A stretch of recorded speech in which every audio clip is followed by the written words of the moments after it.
Welcome to a very special Uncuffed Monday. This is Society and Culture News Breakdown on the Failure Stop Podcast Network, which brings you 4 shows a week, kicking it off on Monday with Society and Culture, Wednesday, political news, Thursday, sports, and Friday, big case breakdowns. And of course, we have our add-on shows like Anti-Hero Podcast, Night Shift TSI. We've got Two Cops, One Donut, Donut Shop Podcast, lots on the network, tons for everybody. So make sure you go and visit all those podcasts. So we have a special guest tonight for Uncuffed for Society and Culture News, brought to you tonight by redpillthreads.com and ghostbed.com/Wolfpack. But we have one of the Pussycat Dolls, Jessica, coming on tonight to help us break down all the Hollywood stuff. And then she is also on Night Shift, top secret information with her incredible story that we're going to let her tell and go all about it. So it's kind of like a twofer with Jessica this week. But we had to get her on for Uncuffed because she's all things society and culture. And, what an opportunity it is for us. So with all of that, take it away, Joshua. The growing calls across the nation to defund the police. To end policing as we know it. Off the charts violence in New York City. 11 people shot in just 8 hours on This is Sunday. about the police officers who every single day put on that uniform and they run towards danger when we run away from it.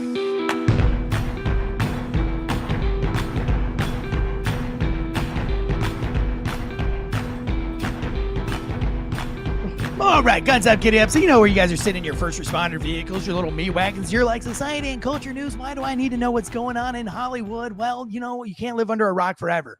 We got to give you something else to talk about other than dead babies and domestic violence. So when your daughter sits at the dinner table and she's like, guess what, Dad? Guess what Taylor Swift said? You're not just like, ugh. And then you have no relationship with your daughter. And then she grows up to hate and resent you. And next thing you know, she's at the Olympics, dressed as a Smurf, laid out on some kind of table, reenacting the Last Supper. No. No? Oh, God. Oh. I can't even start. Huh? I can't even start that. I'm so disgusted by this whole thing. It's just, Well, just to let you guys know, we have Jessica Sutta from the Pussycat Dolls here and Gareth Pilt from Red Pill Threads. Hey, Jessica, this is a huge deal for me. I have no idea if you agree with me on this or you don't disagree. Maybe you hate me now and you're like, oh, God, he's one of those guys. Maybe. But before you hate me, let me just say one thing. Gareth from Red Pill Threads, thanks for hooking this up, brother. I'm wearing your lesser of two evils is still evil shirt. In celebration of the Olympic opener, which now I'm afraid that you guys might disagree with me in this. She's like, I'm out. Like, fuck this guy. I don't disagree. Like, it was not satanic. It was beautiful. Click. I'm out. Maybe that's the take. But I will say this, Jessica, in 2005, I was 19 years old, sitting in Afghanistan with a brand new laptop, which I had never owned a laptop up until 2005. Cell phones weren't there yet. YouTube came out in 2006. Mm-hmm. So I thought I was the coolest kid on the block. I had my first laptop, which was my first computer I ever owned. Yeah. And I had a little thing called LimeWire. Oh. And I had Pussycat Dolls music videos on said laptop in 2005. And I would play you guys' shit in our tent from my brand new laptop all the time. And people thought it was hilarious. So funny that when I got home, my family had got me a cell phone, a flip phone. And my ringtone that they had set up for me was, don't ya? That's how much I love the Pussycat Dolls. Oh, that is so sweet. Thank you. Isn't that crazy? Honored. That's so crazy. So rad. And first of all, thank you so much for your service. No. That's incredible that you dedicated your life to, to protecting America. And we've actually I performed as a solo artist in Afghanistan. So I've been able to meet up with the troops and get to know everyone. So thank you. Yeah, no, thank you guys. We loved it. It was super funny having the music videos on all the time. And people it was crazy because I lived with 6 guys in a tent and we traveled a lot. And I was the only one with a laptop. Mm-hmm. And so they would, it would take hours to download from LimeWire, hours. Yeah, I bet. And they would be like, dude, what did you get? What did you download? What did you download? And I'm like, don't you, the Pussycat Dolls. And they were like, what? This is rad. Let's go. We're all just huddled around it and being disgusting men and just how much we loved it. But yeah, like we were really big fans back then, and it was a good time. So I had to get that off my chest. Now that the Olympics has happened, listen, you're coming on our Night Shift TSI, which is our conspiracy theory show that's on the network. It's a separate show. It comes out on Saturdays. Gareth from Red Pill Threads is the big sponsor of that show, and we got all these guests on, and you have a crazy wild story. But we were able to kidnap you for Monday Night Society and Culture because of the recent events. I don't know your take on it. I don't know Gareth's take on it because we didn't talk about this. What were you guys' thoughts on the open ceremonies for the Olympics? I guess let's start with Jessica because she's the guest. Is that fair, Gareth? Oh, absolutely. Like, I need to know because now I feel like I've maybe offended her. Oh, no, you did not offend me. I didn't. No, you did not offend me at all. God, where do I begin? Satanic interference in our society has been so blatant since the Grammys. I haven't been watching anything anymore. I will not subject myself to this disgusting, despicable way of glorifying Satan. And they're basically saying, you know, can I cuss on this show, you guys? They're basically saying, fuck you to Christianity, you know, fuck your views. We don't care. It's blatant, you know, and it's so disturbing. And after watching the Grammys, like, I was just so shocked because for me, I was always a supporter for the gay community, and I still am, but the people that are the normal gays, not this weird, crazy cult that's moving forward with the plus. You know what I mean? I live in a world where you do your thing, I do my thing. We don't get intermixed, and as long as you leave the children alone, we're cool. You know what I mean? Like that's the life I like to live in. You know, maybe call me old school, right? And I just was absolutely just blown away that Sam Smith just turned into this weirdo and, like, you know, glorifying obesity, glorifying that it's so risque that children are watching this and they're thinking that that's okay with him in a thong, and just like normalizing this crazy way about life. And this is just it's so disgusting. And of course, it's brought to you by Pfizer, so that's not shocking at all, right? I mean, it's just like, dude. So I wasn't surprised when I just saw the Olympics, like from a clip from Twitter. No, it was absolutely disgusting. Why? You know, why can't you just be drag queens and have fun and blah, blah, blah? Why do you have to subject, you know, Christianity and destroy it in front of 2.8 billion people, right? And no, it's unacceptable. They're saying it's art, they're apologizing, they're saying it's from Renaissance time, and you know, using the excuse for like community acceptance and all this. No one's going to accept that. This is what's going to make people hate gay people more. This is what we fought against a decade ago when we wanted to stop the hate towards gays. Now they're just making it so easy for people to say, you know what, I'm against it, this is disgusting, and they're going to fight against the movement that we fought for so long. Yeah, it's like, it's almost like it was like it was their intent. It was so purposeful that like it was like their intent was to piss everybody off. Because if you go on social media right now, almost 95% of it is this argument over Dionysus and, you know, French culture and all these things, and nobody's talking about the athlete. Nobody's united under sport and competition. Like, it's all about this social argument and the social perspective. I know Red Pill Threads, I know that like you're a big metalhead, and so you were pretty excited when the metalheads came out. I would say that, like, if it was just that was the only satanic reference was metal, Right, to like celebrate metal, I might have been like, oh, that's metal, like Ozzy Osbourne or something like that. But when it's the totality of things, the pale horse, the Dionysus, and the Last Supper, which I know that it was like, dearest reader, dearest gentle reader, it wasn't the Last Supper, it was the Dionysus. No, it was the Last Supper. Like, we even see it mirrored on there. Exactly. It's all mirrored to be that we know what the intent was there. And the Blue Smurf Dionysus guy said at the end in an interview that it was their rendition of the Last Supper, and that he gets excited over controversy, and that's what excites him, and that's what his things. Also, we have the guy's balls flopping out, which, you know, tell me this, Jessica, you guys did a lot with costumes, right? When you were, and there's I'm sure you guys have had a costume malfunction or two. No? Yes? I Right? haven't. Luckily, I have not. But yes, Right. there It has happens, been right? situations where it happens. Just to preference, none of the Pussycat Dolls have balls. None of them are they them. You know, we're Sure. actually real Sure. women. Right. We actually have real vaginas. But like, So were there they ever wasn't so an issue of your balls catastrophic falling that out. what's that? No issue of the balls dropping out. But you would think that before you get on stage, you make sure that you have everything tucked in place and not next to a child, right? So this is where everyone is just like, what I need to also just make very clear is I think a lot of gay people don't realize that the pedophilia like movement is coming through them. They don't know that they've been hijacked and this agenda is ripping through like their, you know, their community. But like that's what made people so outrageous to see a little kid next to all of this because everyone's going to associate it to pedophilia. I don't care who you are, right? Especially parents.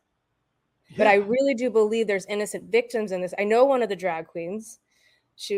And I'm kind of shocked, and I know it wasn't him, I don't know, his idea, but I think they are innocent bystanders on some level. I really do. I know that sounds crazy, but I really do. Well, and to kind agree. of play devil's advocate, no pun intended, but you know, if you've been into drag for a long time and it's Right. been oppressed or suppressed, and Right. and you really are coming from a place of, you know, this is an adult thing. This is something that, you know, we share, and you have respect for that aspect of it. And then someone comes along and says, listen, we want you to perform in whether it's the Olympics or, you know, it's somewhere other than the local shitty bar you've been dancing in, or, you know, the whatever concert hall you and your drag queens have rented out. Like it's the way people in Hollywood get enticed to do things that they don't want to do. It's, oh, wow, I'm getting invited to do this. And, you know, so I can understand that there may be people who, you know, who mean absolutely no ill will. They just want to do what makes them happy. Right. And I mean, I've seen a lot of footage of people who are at pride parades that are going, get your fucking kids out of here. Like, they're not meant to be here. Why are you bringing your children to this? What the fuck is wrong with you people? Right. And these people are dressed up like clowns where they got a titty hanging out and they got, you know, they know it's an adult thing. Right. And so I think taking advantage of the adding glitz and glamour to it, or taking advantage of the naivete of someone and going, listen, you know, you could be on this stage, just come participate. And, you know, but I think the percentage of well-meaning people when in that small category is probably small. It seems, it could be wrong, but it seems to me that the overwhelming percentage are people that are happy to put this in your child's face. They're happy to have their balls hanging out on television that's going to be, you know, broadcast all over the world. They're happy to hijack an Olympic ceremony and make it all about them and say, be inclusive, when the truth is that's not being inclusive. It's being divisive. Exactly.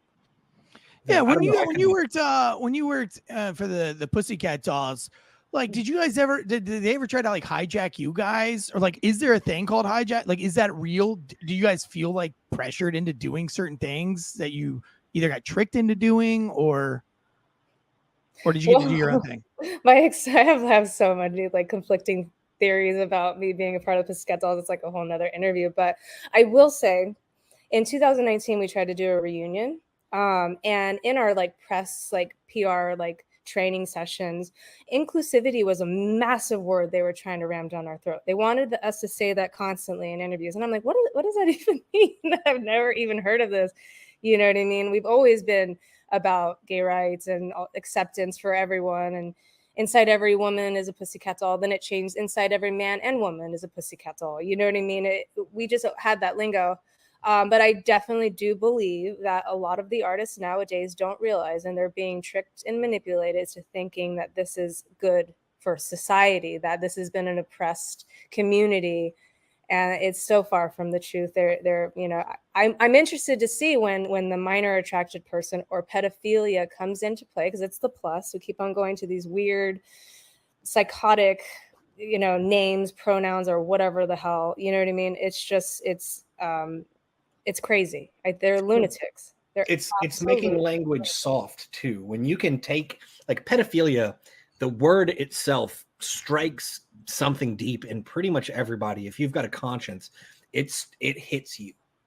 Yeah. And so if you can change that to minor attracted person and make that language soft and polite and inviting and accepting. And that's George Carlin has an amazing bit on this. And even off stage, he had a lot.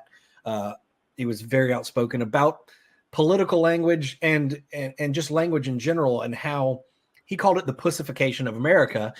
No pun on the Pussycat Dolls, but about, in World War II, it was shell shock and how shell shock, just that word, has been devolved into what it is now, PTSD. And now everybody can have PTSD if they, cut their finger on, got a paper cut or something like that. It's just everything's so inclusive. Everybody has to be included. Everybody that's had some sort of small trauma now is suffers from a major PTSD, but you can't call it shell shock.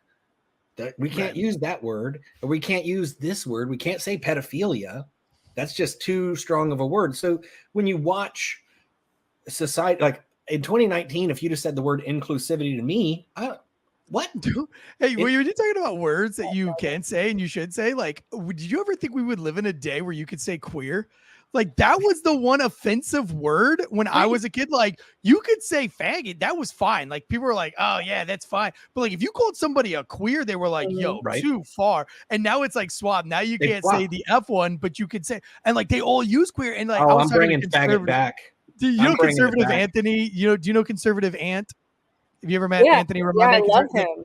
Yeah. I podcast with him every single week, and he and I we had this discussion when we very first met, and we've been friends for a couple of years now. And but conservative Ant was like, yeah, dude, he was like, I would rather be called the F word all day than be called a queer, like, because in the 90s, because he's a 90s guy, like we were all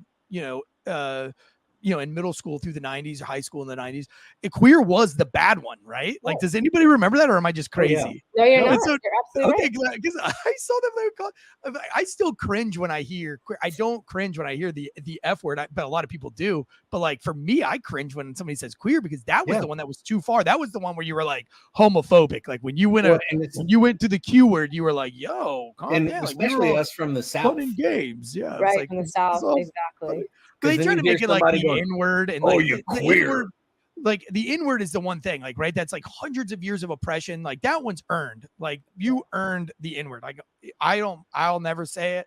It doesn't cross my mind to want to say it, but like the other communities, I don't think you get to have a word, but everybody wants to have a word, like everybody wants to have some kind of trauma, everybody wants to have something, and it's just kind of the times. But speaking of which, and you said that inside of all of us, right? Inside of man and woman, there's a pussycat doll. Yeah. Women's cycling in the last 2 days, bronze, silver, and gold went to biological males in the Olympics this year. Wanted to know what you guys' takes on that. Are men ruling the Olympics, and are we allowed to say that if technically 3 biological dudes ran away with the cycling event? I think that men need to stay away from women's sports, no matter how they identify. There's different chromosomes. They're stronger. This is the insanity that is going on. It's disgusting to me. I can't even comment. I'm gonna get mad.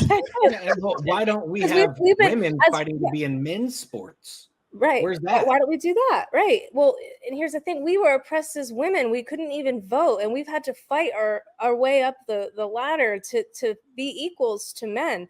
But the thing is that men are always going to be stronger to women. And that's the beauty of it. It's the balance. It's the feminine and the masculine. Why are we why is that wrong?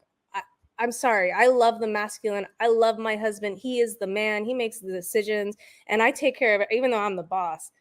I have my strengths, and it's a balance. And even in a gay relationship, there's a feminine and a masculine. It's okay. You know what I mean? It's just, no, you got to stay away from the women need to stay in the women's sports, men stay in the men's sports, and let's just call it a day. Yeah, because I feel like I'm good friends with Taylor Silverman. I don't know if you know who Taylor Silverman is, but she's the female who refused to lay down on the women's skateboarding circuit because a biological male was winning. and she stood up for it. And now she's, you know, she's pretty popular. She's on Fox News a lot. She's on Timcast IRL a bunch, and That's cool. she makes her rounds all around. And we've got to skateboard with her. Me and my family and I have got to skateboard with her. She's a really great person and all those things. But I mean, when you hear like her side of the story, or what was the female swimmer? I can't believe I forgot her name. She's awesome. Yes. No. Riley? Riley. Yeah. Link. Yeah. What is her name? Riley Gaines. Riley Gaines. Yeah. You're right. That's it. Riley Gaines. She's a babe. What's that? She's a babe, and what she's gone through to stand up for what's right. Like, well, yeah, when you hear her and Taylor talk about these things, it's like from their perspective, it's like they've worked so hard and they've trained so hard to do something only to like have this unfair advantage, which is why we don't allow steroids in sports and things like that, because it's supposed to be fair. I feel bad. I feel bad for, you know, for the women who do train that hard and then are subjected to having to compete against males, and then also are chastised when they try to talk about the unfairness. I think it's a conversation worth having. I don't think it makes you a phobic of anything. It doesn't make you insensitive to other people's, you know, upbringings or biological, whatever they got going on. I don't think it's fair that they're subjected to being like anti that when all they're doing is questioning like, hey, is this fair? Right. And has the work I put in, is it worth it? Right. Well, the problem is the time that we live in right now is if you use your critical thinking and you use your common sense, you're racist, homophobic, conservative, all the names, because I think because of the agenda, right? It's the mainstream agenda to just tear apart the United States, you know? And it is so sad. And the backfire, I always say this, the pendulum swung, right? Well, when the pendulum swings the other way, boy, this is going to be bad for so many people because it has to cause an effect. I mean, that's just right. Natural. Agreed. You know what I mean? So yeah. I'm actually watching that new series for those about to die. And I know like from the ultra right conservative, if that, you know, makes sense, they say it's like kind of a woke and you shouldn't watch it and it's about Rome. Listen, there's a lot of homosexual things that go on in there, but fairly, I think that was a big part of Rome in that time as well. So I've been watching it. I'm not going to refuse to watch it. And again, you know, they say, well, you can watch that new series. I think it's called Those About to Die. You can watch that new series and you're fine with that, but you're not fine with what they did in the Olympics. And I said, well, there's warnings on the show. Like when I turn the show on, it says graphic nudity, graphic this and graphic that and violence, and it says like children shouldn't watch it, and then so I can put my kids to bed, and then I can watch it full knowing what's about to happen. With the Olympic ceremony, I did not expect there to be some dude's balls dangling in my face. Surprise. And so, surprise, look at my testicles. Which, like, let's just like get that, let's clear the air there. Does anybody, gay, straight, or bi, or woman, does anybody think that balls are attractive? Wow. Are like balls like a thing where you're like, fuck yeah, dude, flex those balls? I think most women just realize that it's a package deal and they've got to take that if they want the other thing. It's got to deal with it. It's just part of it. Yeah. That brings the babies. So we like that aspect of it. But that's sure. Like, it's not something you want to show off, right? Like we're not having like ball shows. Like right. Yeah. Nowadays, you never know with these crazy people. The mRNA vaccine did a number on the consciousness. So who knows? You know what I mean? And you know that you kind of touched on a really similar topic, Eric, when you said, you know, you were talking about women that were willing to speak up and against men being in sports, and all of a sudden they're just labeled. It was the same thing with people who, someone like myself, who right from the minute we heard the word vaccine on the news, alarm bells went up, and I'm telling my wife that's not happening. Nobody's getting vaccinated. And if I say that at work, immediately I'm an anti-vaxxer, even though I'm going, let's all just wait before we start injecting ourselves with experiments. Let's do some research. Let's figure out what's going on.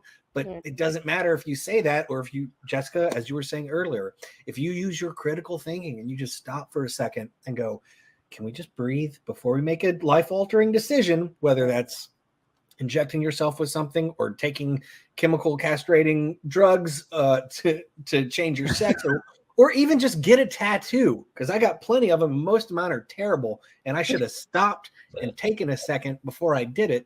But as soon as you go, wait a minute, guys, stop, anti-vaxxer, anti-this, anti-that, you're terrible, we hate you. Don't, you know, it doesn't matter. what the topic is, you're just going to be Yeah, that's decimated. tolerance, Garrett. That's tolerance. There That you is go. tolerance. Retolerate. You've got to be tolerant. You've got to just accept it and move on. Take it on the chin and just keep walking, homie. Exactly. Yeah. We're going to shove it down your throat, whether you like it or not. And it's all over the mainstream media. So it must be real, right? Yeah. But let me just say a side note. They lied to us from ahead. the very beginning because it wasn't a vaccine. It was an mRNA gene therapy shot. But we'll get into that another time. Yeah. And so that's why we have you on Night Shift TSI to like really go, because like you have like these crazy effects from the vaccine. And by the way, like I'm going to call Ghost Bed today and get them to send you the massage topper. By the way, today's show is brought to you by ghostbed.com/Wolfpack. Sleep so good it's scary. Beds made in the good old United States. They've been a big sponsor of this show for the last 4 years. Couldn't do it without them. Paying everybody on the staff. Conservative Aunt and I actually got to go and tour the Ghost Bed facility when they rolled out the Venus Williams model, or maybe it was Serena Williams. I get the twins mixed up, and it's been over a year since I went down there. But basically, I laid on the same bed that was created for one of the Serena Williams twins. So maybe technically I've slept with one of them, right? Is that what that means? If I've slept on a bed that they created, does that give me rights to say that or no? Like 6 degrees of separation from the Williams Something twins. like that. Sure. Like basically, I'm married to one of the Williams sisters. We're basically related at this point. I'm just What did kidding. your wife think about that? She rolls her eyes every time she hears me talk about it, because I'll say it. Like I'll say it. I'll say that to her all the time, and I'll be like, "This reminds me of the time I laid with the Serena Williams." She's like, "Bed?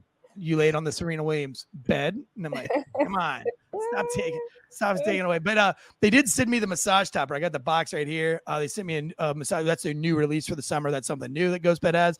0 gravity massage modes. It cracks your back. It does all these amazing things. It heats, it cools. It's got meditation modes. All things you don't even have to have a ghost bed. You can just lay this out on top of whatever bed you have, and you got a wonderful massage. It can roll. It can lift your feet up. It can lift just your back up, your shoulders. It can lift one shoulder and not the other until it pops, which is really, that's my favorite thing to do.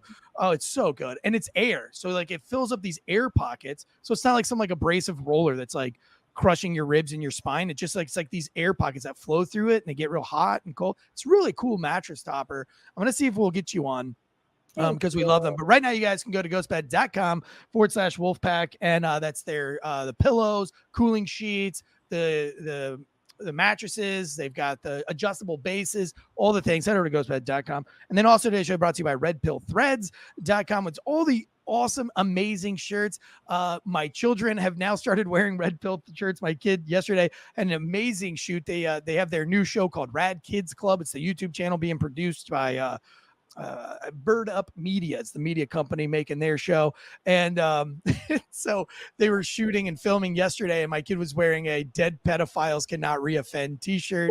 And if anybody knows and see my kids skateboard, they're showstopper everywhere they go. People want to gather and watch them. And so one lady yesterday during the shoot was like, what does your shirt say? And my 10-year-old's like, oh, it says Dead Pedophiles Cannot Reoffend. And the woman was like, oh. And then she looked at me and she's like, is this your son? I was like, yeah, that's my son. She's like, does he wear that shirt to school? And I was like, they're homeschooled. It's totally good. They're homeschooled. Like, oh my gosh, I've never seen a shirt like that. So even, they're fun shirts to wear, always conversation pieces. Head over to redpillthreads.com and get you a shirt that really speaks your language. That's what I like about them. So I love the conversation starters. Let's go back to you, Jessica, real quick. We got you spent some time in Hollywood and all the things, and I'm sure it was super fun and exciting. Is it different now than it was when you were there, or was it always the same? You're just now realizing it. That's the question I ask myself all the time, because it was incredible and so much fun. Tour was like, I had the best time of my life. My band members, we had such a great time. This is before the cell phone cameras and TMZ. Like we took like the party and rock style lifestyle, like very seriously. I was very good at it. And it was incredible. And we were able to, touch the hearts of many kids and inspire them to dance or to, that all dreams can come true. It was this beautiful experience.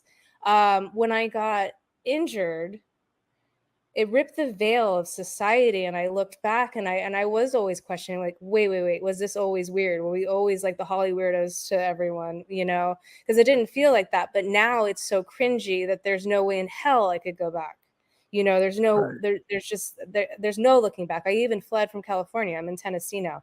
I'm like, hell no, I don't want it anymore, because it was such something I just used to strive for, and fame, and I get to, you know, dance in front of millions of people, and it was great. But now it's like these agendas have taken over, and it took away like the magic of it. And now everything's being revealed to me, you know, like my favorite rapper wearing a Baphomet necklace at the Olympics. Like, does he know what Baphomet is? Does he understand what he's doing? Or is he an innocent bystander? Because he's old enough to know, right? So the whole thing's really confusing to me. It really is. But I have seen a side to it where I am absolutely disgusted in, and to be honest with you, I'm embarrassed that I was even a part of it. You know, I go through that. I don't want to discredit my experience, because it was a once in a lifetime experience. Well, you know, I worked hard for it. But I saw the Nickelodeon thing. Did you see the Nickelodeon? Gareth, did you see the Nickelodeon? I haven't watched it yet. I don't. Oh, it's really good. You should watch it. I know. I just haven't wanted to. Oh my God, bro! Like, there's like probably a whole line of T-shirts you could create out of that one show. Probably. Yeah. I get that stuff really digs under my skin, and it's crazy how they did it. And there's one scene, bro, where they show I forgot the girl's name. She's a Nickelodeon actress, and she's wearing a shirt, and it looks like the shirt says nonsense. Like, I forgot what the word is, and you can Google this. It's really not that hard. It's on the documentary. But if you put out the spelling of that word, what it is like some kind of subliminal urban. Yeah, it's like an Urban Dictionary message for like dude's jizz that's stuck in his uncircumcised dick or something like that. Like, it's something heinous and gross. And that's what she has spelled out on her shirt. And she's like 12. And there's no way she knows that that's what that was. We're all pawns. And see, the issue with this is what I take issue with is that this show is only, you know, about a year old. And that's what's really started to bring a lot of this to life. But there have been documentaries, YouTube videos on Rumble about Dan Harmon, about Nickelodeon, about this whole thing that went way deeper, way farther, and were way more informative than. And again, like I said, I haven't seen the most recent documentary, but I hate to sound like this, it's old information. It's old information. This has been made public so long ago. Right. So why is it this one documentary that's making headlines now? Why is everybody upset about this now when it's something that's been basically public knowledge, just relatively suppressed, but it's been out there for a long time? What? So I take issue with that, and I think that's probably part of the reason why I haven't watched the newer one as well, because, and I hate to say it like this, but it's like I knew about this shit. Yeah, no, we definitely know about it, but like it was interesting to see the Nickelodeon documentary and see the interviews with the kids who lived it and hear their perspective about it and how they're manipulated. It's like, yeah, we know, like, okay, so I know all about the Civil War. I know how it ended. Spoiler alert. Like, I get it, but like going to Gettysburg is still just like, hearing a tour guide, you're just like, whoa, it's like different perspective and different catches. Was there ever a time, Jessica, that you felt like, or that you can look back on and you go like, oh, I think you guys kind of manipulated me on that one. Like, that's not what my intent was. But now that I'm looking at it, maybe that, is there any moment that you have like that, or were you guys pretty like in your own world? We were in our own world, but I will say, because there was no men in the industry, I would even say before the Pussycat Dolls, when I was in Miami, when I was underage, right? All the executive producers, a lot of the casting people, not all of them, like my friend Ed, good guy, Carlos, good guy. But I got hit on. One of the guys said, don't you wish that they would change the legal age to 16 and then we could be together? They were grooming us. Now, when you're in that, it is normalized. And if you haven't been assaulted, right? And luckily nothing happened to me. God, thank you, Jesus. But now, was that because, did you have like a parent with you or something? Or like, why did it not happen to you? Well, my mom had to be on set till I was 18, right? I think I just really got lucky, and my mom instilled, strong values in me that, I had many opportunities, especially when I moved to Hollywood. I got hit on by 2 major executives, and I turned them down because one was 1,000 years old and the other one was married, So it's like, it's just, I knew then and there, but I did know that was kind of the key to success in the industry. And when the Me Too movement came out, I'm just like, y'all are surprised over this? This is how it was in the Marilyn Monroe days, casting couch, poor Right, Shirley right. Temple. I mean, there has been predators throughout the whole system, right? Yeah. So, and then there's another side to it. There are the women that know this information that go for it, and they do sell their Right. soul, and they do sleep with a 1,000-year-old man. You know what I mean? Because fame is a drug. And so I just felt like there was no accountability in that Me Too movement. It was like, what about the women that like went in, because I know for a fact a lot of the women that came out in the Me Too movement, or that didn't come out in the Me Too movement, a lot of my friends were raped and they didn't say a damn word. You know what I Right. mean?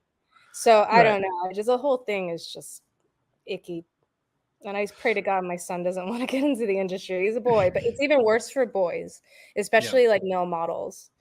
Yeah. Do I you think think like Leonardo DiCaprio or any of those guys, do you think they fell victim to this movement? And that's kind of like maybe why they're into such younger people. I'm not saying he's a pedophile or anything like that, because we know that they're of age, but like, I think a lot of people can agree that he has like a strange infatuation with, much younger females. Do you right. think something may have happened to him when he was younger to make him kind of wire him that way or anything? Or is there any kind of, are there any celebrities in your head where you're like, oh yeah, they definitely were a victim of this industry? I don't know particularly. I met Leo many years ago. He was a really nice guy, but I think Hollywood just kind of allows this playground of like, it doesn't matter about the age as long as you're 18, and you know what I mean, like Yeah. it's acceptable sort of thing. But I do believe that people are groomed into that society where Well, like Amanda pedophilia and Bynes, things like like what happened to her? that. I know she's gone. She's gone. I met. Yeah. Oh no, did we lose her? Nope. I think we got it frozen. Got froze up a little bit. Let's see if I can remove her and bring her back. Nope, she's still frozen. Jessica, if you can hear us, close out and try to come back in and see if that'll work. What do you think, Gareth? Like, what do you think having to Amanda Bynes? So I think some people want fame so much, and they want the Hollywood lifestyle, that they'll suffer through whatever. And I think word gets around like this so and so person will take whatever. You can do whatever you want to them. Just they want to be number one, so run them through the ringer. And some people will put themselves through so much and then just snap. Other people, I think they get conditioned to it. I think you may have seen something similar in the military where, some people can handle that type of thing and other people can't. It's just a whole nother monster, and it's so much more devastating, I think, to the body and the soul. It maybe in different ways, but yeah, I think some people can just handle it and are willing, fine, I'll do whatever to me, just make me a star. And they're okay with that until a certain point. So someone like Amanda Bynes just snaps, loses it. And I mean, do you think it's partially the parents? I mean, like, because like for me, maybe so. being where my kids are at, like I'm really careful on how they go through this life of being on social media at young ages, trying to be not a star. We're not like they're not trying to be stars, but they're entertainers, man. Like obviously you've met them, like they live to entertain people. They like being on camera. They like pushing themselves and skateboarding and things like that. And I've been very careful, but I have met some parents who are on the same journey we are that are kind of like, man, we don't give a shit. We'll do whatever. We'll travel 48 hours straight, going from New York to Florida, back to Absolutely. Parents You know, are critical. I mean, as Jessica was saying, her mom was on set with her till she was 18. You've got situations like that. And Jessica just texted me and said she was having trouble getting back in. So do not I need to sure. resend her a link? Yeah, I think we need to do that. I'll let her know. Mhm. But my cousin, her son is 16 and the kid's almost 7 feet. He's huge. And she is convinced he's going to be a basketball player. And the way she treats him, it's a very fake it till you make it kind of thing.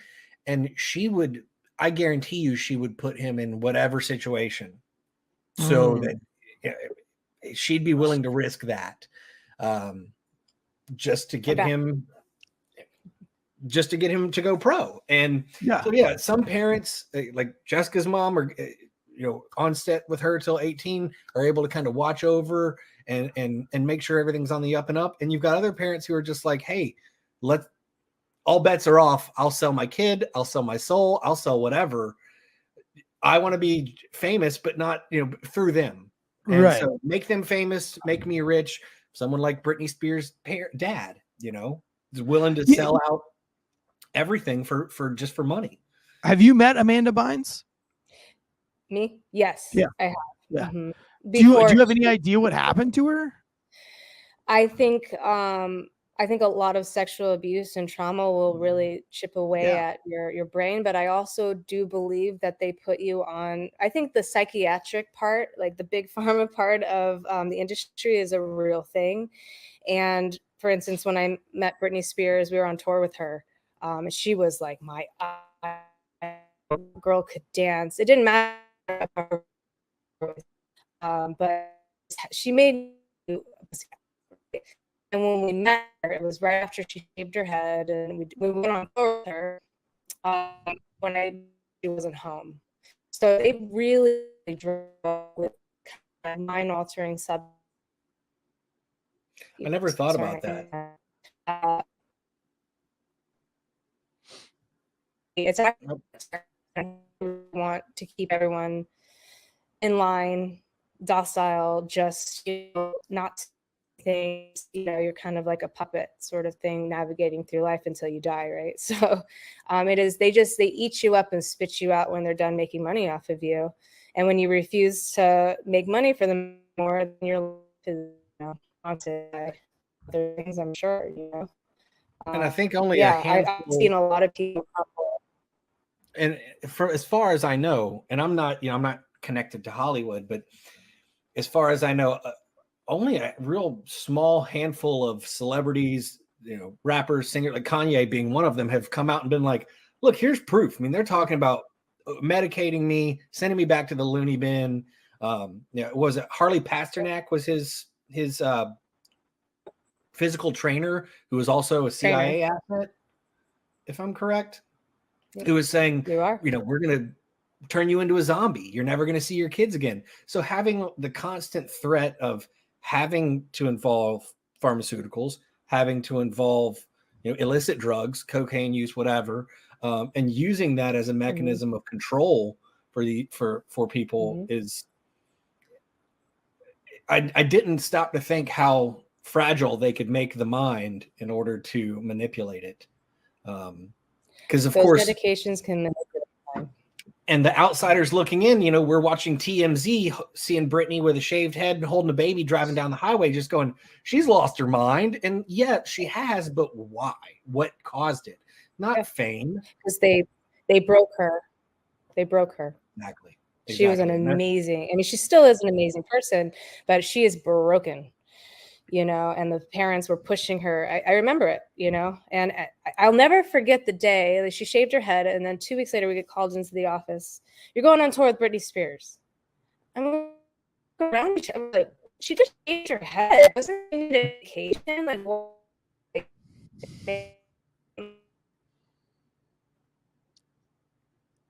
I think we're losing Jessica's internet here. Got her frozen again. I'll remove her. Man, that sucks because I really wanted to hear that story. I'm also a big Britney Spears fan, and with Britney Spears, the sad thing about Britney is her Instagram now. And it's hard, dude, because I follow her Instagram not because it's a train wreck, but it's also like I don't want to miss anything. But I hurt for her every time I see it. Like, it's really not funny.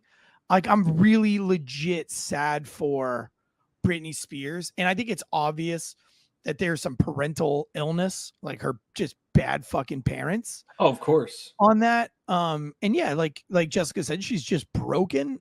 Right. And when you're broken, that's just the way it is. But I think they're definitely drugging her to keep her that way. The dark Hollywood.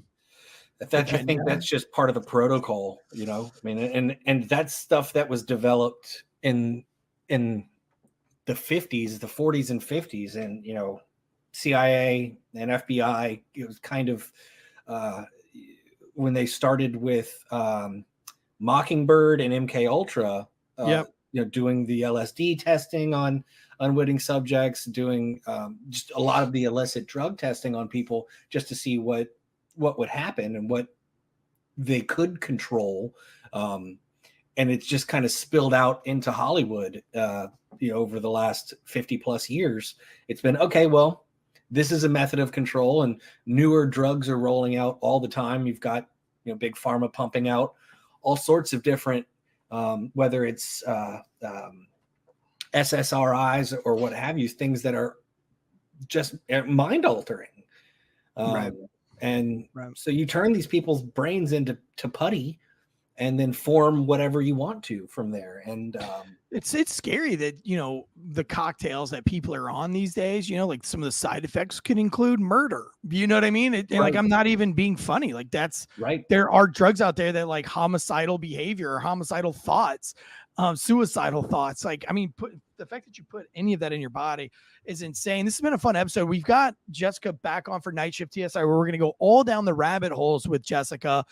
We had her on Society and Culture tonight just because we wanted to talk with her about things that are going on. She is back here for just a second, but we've had a great time with her today. If you have good enough internet for a second, can you finish telling us that Britney Spears story before we go?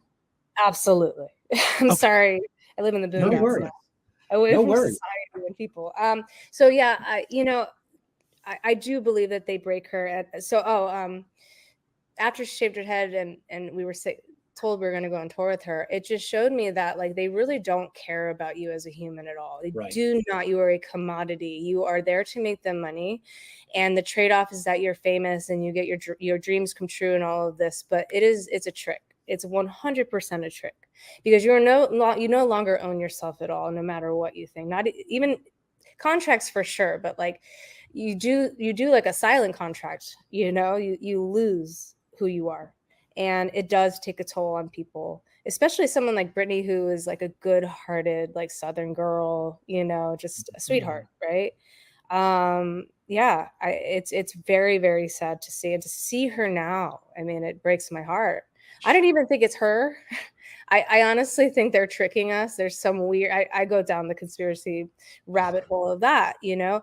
I question everything. Everything since I got vaccine injured. So I might not be the person to ask for that. But fans are not stupid. And, you know, they break apart her videos and this looks like not her. And it's a different eye color. Because, you know, AI is something else nowadays. And the time of deception. So, you know, do you think that now that it is more understood how twisted Hollywood can be, that it makes people a lot more apprehensive to pursue that avenue in their career? I mean, you've got somebody like Jimmy Levy. We know Jimmy. I mean, Jimmy's a great guy, and you know, he got really messed up from it. And I heard, you know, he did an interview on the We Are the World podcast with King Bao. I think that was the first podcast that Bao did with him. It was fantastic, and he just went into depth on how he couldn't trust anybody, and how he had to operate his circle if people were coming around him. He was making them do mushrooms with him, which I think is a fantastic idea. Me too, because it really does make you. That's one of the few hallucinogenics where you're still capable of conversation for the most part, depending on how much you eat. But you can't really lie. Your true self comes out. For sure. And so I think he was really smart to do things like that. But to kind of wrap that question back up, do you think people nowadays are a bit more apprehensive and they're willing to push harder independently than they were, 10, 15 years ago? I think we have just gone through the greatest awakening of our lives. Some people are awake and the other people are just sheep and zombies and stuff. For those people, I think the idea of fame is still very much embedded in them, that they want it. So I don't think it's going to matter. But the people that are awake and can see through the bullshit, yeah, there's going to be a more independent thought in that. And you will be famous. Internet at your hands, and we have YouTube channels and things that you don't need a agent. You can do it yourself. You can attract things your own. Right. I don't know. I don't think the desperation will ever go out the window though for fame. It is a drug. It really is. And yeah, I mean, I'm kind of like in the middle of living it now. I've got 5 kids. 3 of them are sponsored skateboarders. They're phenomenal skateboarders at like 10, 6, and 9 years old. And it's really cool. And they're getting a lot of like publicity. They've got sponsors and they've got like a couple photographers that hang them around. But then what's lucky for me is like I got thrown into a mix of other adults whose kids are going to the same thing, but they don't have a wife like mine, whereas my wife wants to just disappear and live off the grid in the middle of nowhere and have nobody know who we are. So my wife is like super sketched out, which is great because now I get to see the craziness of these other parents and the lengths that they're going through.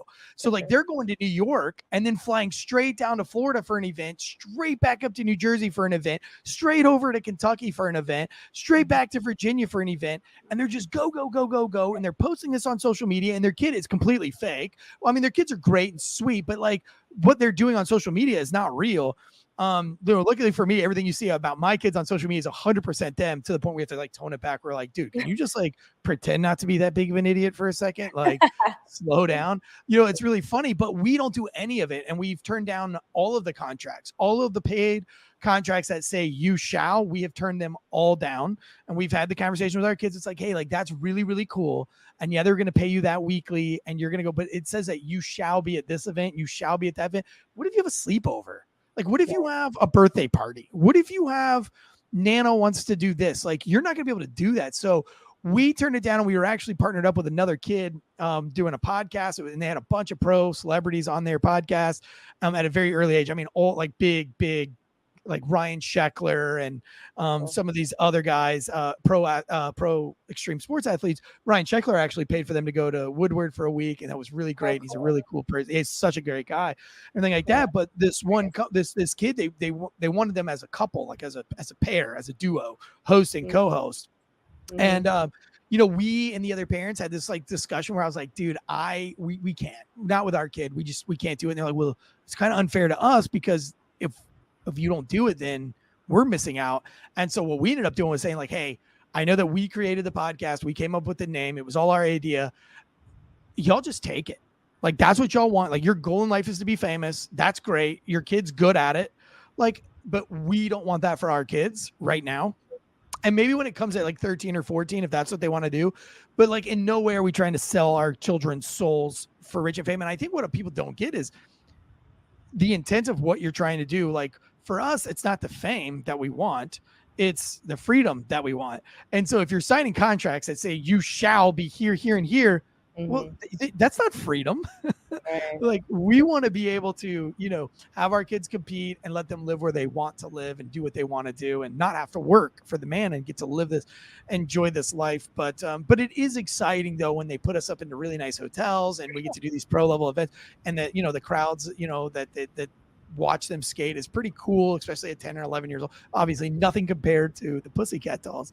But it's a lot of fun. But I can see now where these parents are obsessed with the fame. And it's you ever seen the commercial FOMO, fear of missing out? Like, you suffer from FOMO, fear of missing out. Yeah. Dude, a lot of these parents, they feel like if you don't go to this event that you're going to miss something. And I'm like, I don't know that you're going to miss anything by missing one event and having some, family time or whatever. So I get to see it kind of firsthand, and, kind of like that soccer mom. What was the little girl Boo Boo, Honey Boo Boo. Honey Boo Boo. Yep. Yeah. How is she doing these days? Is she still around? She's still. I don't know. She hasn't died from heart disease. I think her sister passed away, but Oh, I mean, that's been like a common thing since the vaccine rollout, right? A lot of young people are passing all of a suddenly with heart issues and all of that. Yeah, who knows what her life is, but her mother was living it up, man, smoking crack and God, dude, what a piece of shit she was. You know, yeah, a lot of the times it's the parents that really push I see that. Parental illness. That's what I call it. Parental illness. I say like the epidemic in this country is parental illness. Bad parents. All right. One last question. We got 2 more minutes here. One last question.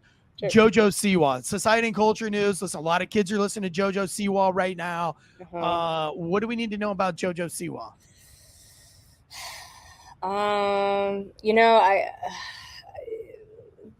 she's a really interesting one. You know, when she came out as gay as a young adult, you know, I get it. And I think it's beautiful because I went to school with kids that got beat up for being gay by their parents, right? To beat the gay out of them. I just think she's young and like testing the waters and then being kind of like shock value type of thing. I don't particularly like where she's headed. I think kids need to have role models that are like bubblegum pop and fun and rainbows, not the rainbow they're using, like God's rainbow. Like not chugging Tito's on stage. Yeah, the Tito's thing, and then like the trip to Disney World or Disneyland, and she was like taking shots there, and it's like a big kid, and it's very off-putting. It's kind of cringe, right? I don't know, man. It reminds me of like when an Amish child is going through Rumspringa, but it's just happening with cameras around, and she's like, "I'm just going to do it in front of everybody. Right. Let's do this. Spring break, woo!" Yeah, and she's going to go hard. But then, 27 rolls around, and then she probably gets sober and turn around. I mean, look at Miley Cyrus. I mean, like, they wild out because they're at this age and, fame and fortune. And it does a number to your ego, right? So I think she's very ego-driven. It's just not a good look. In my opinion, I don't know her personally, but it's like, I don't know. I actually cringe when I see it because it's so vastly different from what she was, but was that like that for you guys in the Pussycat Dolls? I mean, like you guys never really had, maybe I don't remember it, but like, I don't remember there being very much cringe or any kind of like, I don't remember there being any drama behind the Pussycat Dolls. No, we were a great band. Of course it's a girl band. There's always going to be some weirdness there. But in terms of image, we were like, forward thinking, fun. It was risque and sexy, especially because of the name. But if you look at the way women and female empowerment has moved with the Cardi B's and the Megan Thee Stallion, I'm not trying to put them down, but to me, shaking your butt like that and having it out and being so vulgar on a mainstream show with kids watching is absolutely inappropriate, right? And that to me is not female empowerment. And what I did find is the choreography going back to the Pussycat Dolls at a reunion tour, it was leaning towards that vulgarity. And I looked at my husband the last show and I'm like, I don't think I can do this anymore. You know what I mean? I just can't. And they were all giving us a dud mic, I have 7 number one hits as a solo artist. That was the first time in 10 years I had a dud mic. And I'm like, this is the most degrading experience. We're supposed to be female empowerment. There's nothing empowering to this for me at all. And to be honest, I feel like if you're a reunion tour, I want to hear what you sound like now. Like I think that's kind of cool. I'm sick, but I promise I I mean not. No, I meant like if I had tickets to your show, right? Like I think that's part of it. Like when I saw Coolio on the, I forgot whatever that tour was when they came back in the mid 2000s, and I saw him in Vanilla Ice and I forgot. I saw a bunch of them and Salt and Pepper and everything. But like you could definitely tell it was Coolio singing because he didn't sound anything like he sounded when he was younger. And I thought that was cool. Like, of course he died not too long, but that was cool for me. Like I was like, dude, that's rad. Like he could still, spit at however old he was when we saw him. And so like I feel like if he had a dead mic, like as a fan, like a true fan, I'd be kind of like, damn, I kind of want to hear what they sound like now. Like, I get you're not going to sound the same, but like, right. Well, it was Hollywood is an illusion, and it's also puts you in a trance. And what I've noticed with a lot of like, I've been going down the MK Ultra route too. So like, I noticed with the Super Bowl, the way the camera work was, and the way they spun the camera with Rihanna. That's when I stopped watching it. It felt like an MK Ultra like symbol. You know, it's supposed to really sedate you and put you in a trance and get lost in the music. Right. I think Our Intentions was a beautiful one, but I think now it's completely different. I think it's for mind control. I think that's my opinion. That's cool though. Again, for the 5th time for this comment, but yeah. So. Well, it was great having you on. Oh, go ahead. I was just agreeing with Jessica. You're not alone. Trust me. You did it. When you're awake, you see it so blatantly, and people are just like, well, why is she just, I love Rihanna. We were on tour with Rihanna. Now I'm kind of just skeeved out by it. I'm just like, ooh. Dude, so like, I've always been like a weird society and culture guy. And people have always made fun of me for it because it doesn't really, like, my lifestyle doesn't support, like, it doesn't look like I'm really big into society and culture. So people always think it's super funny how into TMZ and stuff I am. Even when I was in special operations in the military, I was a cop for 8 years, and I could always it didn't matter like who I had like on the ground sitting in front of me in handcuffs. I could always relate to whatever it was because I'm so into the news and TMZ. So I could talk about rappers. I could talk about anything to anyone and to anybody and everybody. And so I actually had the perfume. I bought the Rihanna perfume when it came out back in the day for my wife. So I was like a huge like Rihanna fan too. And it's weird. Like when you are a fan of some of these folks, and then now that I'm awake or whatever, like I do see things where, and it's funny that there's so many people that won't wake up to it. Like the people who are like, oh, it was Dionysus, and they're like trying to make all of these excuses for what's going on. And you're like, listen, guys, there's no fucking excuse for it. Like you see the symbolism at the Super Bowl. You saw the symbol. Like I can put it's not a stretch anymore. Like maybe it's a stretch if there's one star, right? Or maybe there's a stretch if it's one handbag. But when it's the handbag, the star, the stage, the color that everyone like, the color of the stage. It's everything, you know. It's every major event. You know, if you even turn on like the Academy Awards, something's still gonna happen. For sure.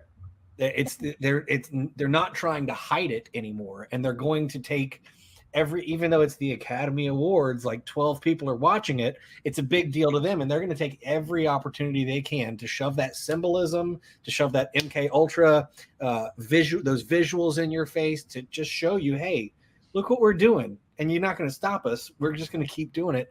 You know, we go ahead and be conspiracy theorists, and say the crazy thing, because everybody else is going to look at you and go, you're wacky, you're out of your mind. And that works out for us in the long run. And you know, Hollywood is who made up the word conspiracy theorist. Exactly. They defined it, right? Really? Was that back from like conspiracy theorist now? It means I'm using my brain.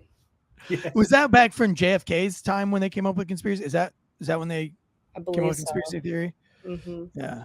And it was like, it was basically towards Democrats at the time, right? They were calling all the Democrats conspiracy theorists back in the day, correct? Because they were the ones that all the Democrats thought that JFK was assassinated, and all the conservatives were like, no, George Bush Sr. and the FBI didn't kill JFK. And now it's like flip, right? Like now it seems like conservative mind views are like, you know, it's weird how they, but we appreciate you coming on. Like we're going to have her on Night Shift TSI to talk about her experiences with the vaccines a little bit more serious, but we really appreciate that you gave us time here on Society and Culture News. Remember guys, as a first responder, it's not all dead babies and domestic violence. You can't talk about the job all day long. That's not a way to raise your family. You got to have something else to talk about. And listen, if you're not taking your sons and daughters to shows, concerts, and things like that, you know, you're missing out. You got to get on their level. And so that's why I think Society and Culture News is so important for first responders.